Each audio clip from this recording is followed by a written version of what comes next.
हिमाचल के लिए इसका औचित्य इसलिए ज़्यादा था कि जो हॉर्टिकल्चर की प्रोडक्टिविटी या इनकम होती है वो जो दूसरी फील्ड क्रॉप हैं, चाहे मक्का हो, चाहे गेहूं हो, चाहे कुछ भी हो, उनसे 4 से 5 गुना होती है।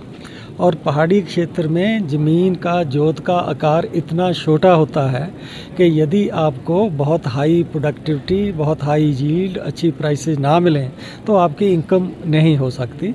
तो ये जो विज़न थी इस यूनिवर्सिटी को बनाने की कि हॉर्टिकल्चर से हम प्रदेश की इकॉनमी का ट्रांसफॉर्मेशन करेंगे, और वो हुआ है।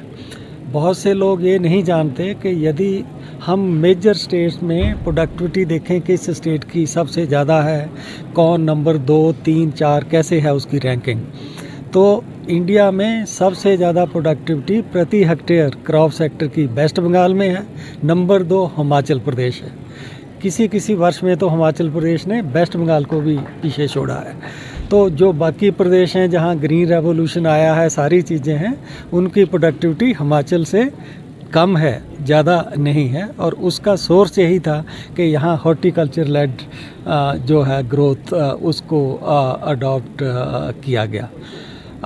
आगे को मैं अपने उसमें स्पीच में भी ये चीज़ हिमाचल के लिए कहना चाहता हूँ कि हिमाचल प्रदेश को अगले 15 साल के लिए एक फ्रेश हॉर्टिकल्चर का विज़न बनाना चाहिए कि हम अभी तक हॉर्टिकल्चर का एरिया रेवेन्यू रिकॉर्ड के मुताबिक 17%, 16% है। हम उसको 35% पे कैसे लेकर जाएं। तो वो 35% का जो मेरा आंकड़ा है वो बहुत सी चीज़ें देखकर आया है। विशेष तौर पर वो सिक्किम ने जो उन्नति की है जैविक और हॉर्टिकल्चर के कम्बिनेशन से, अब हिमाचल उस थ्रेशोल्ड पर है कि ये जैविक और हॉर्टिकल्चर इसके कम्बिनेशन से यदि ये उस पे 35% पर चला जाएगा तो आपको ये जानकर शायद ताज्जुब होगा कि प्रति व्यक्ति इनकम सिक्किम की 5 लाख रुपया है, लेकिन हिमाचल की अच्छी है, लेकिन कंपेयर टू यदि हम सिक्किम देखें तो आधी से भी कम है। इसमें कोई ऐसा नहीं है, यदि हम उत्तराखंड को देखें, औरों को देखें तो हिमाचल बेहतर कर रहा है। तो मेरा ऐसा कहना है कि हिमाचल को आगे के लिए सिक्किम मॉडल को लेकर अपने आप को डेवलप करना है। प्राकृतिक खेती जो है उसको भी स्किल चाहिए, उसको भी साइंस चाहिए।